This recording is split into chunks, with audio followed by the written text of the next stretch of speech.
Hi, I'm Laura and I'm from Monash Peninsula, which is just the fancy name for Frankston. And I got involved with Power to Change after the Pacific Leap team came down. So there was 3 guys who came down.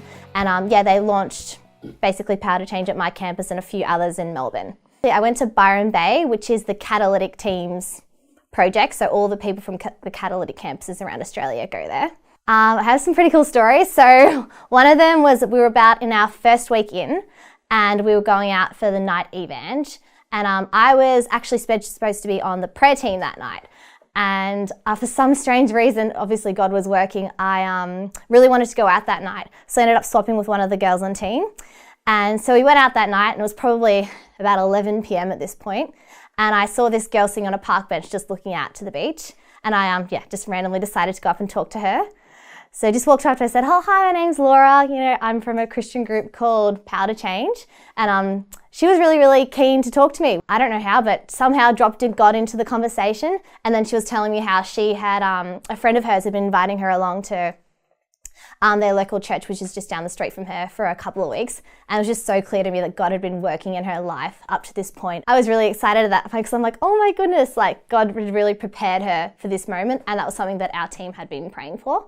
So then I started talking to her, and it was a very long conversation. It was, I think, a total of about 3 hours. So it went to about 2 a.m. in the morning. And we went through the KGP together. So that was basically the Knowing God Personally book. And it really describes, the fundamentals of Christianity. So basically 4 main points about God loving the world and sin separating us from him, and how Jesus dying made the pathway for us to have a relationship with God. And she was really blown away. I remember one of her first reactions was, "That's so beautiful," which was really lovely to hear. She had a lot of questions about what it meant to be a Christian because she'd heard some stuff throughout her life. But was really searching for, the heart and soul of, why we were there, why we spent this money, or people supported us by giving money to go to this place and to just share the gospel. And she was really touched by that. And then I think at this point it was probably 2:30 a.m. and I asked her if I could pray for her because she'd been experiencing some nightmares and she'd had a few challenges in her life.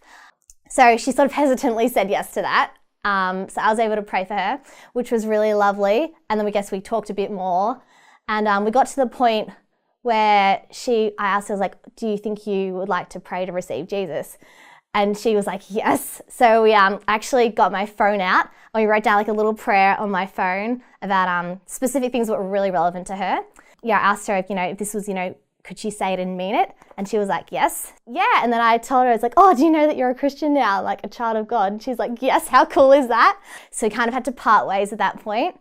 But then, funnily enough, I think it was our second last day, and we hadn't arranged this at all.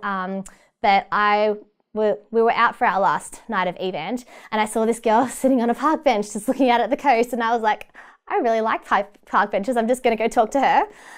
It was coincidentally Willow, and we were like, oh my gosh, because I wasn't supposed to be there and she wasn't supposed to be there. It was just such a God-initiated time. And then we had another 3-hour conversation. And it's been really cool. We've actually stayed in touch, sort of a bit less than initially, but because I have her phone number and we've been texting, and I've been praying for her, and it's just been really lovely to see how God used me to reach her. Evangelism was not something I was super keen on, and can be very intimidating and scary, but God really used me, and I was so incredibly blessed by that time, and I'm so keen to go back again.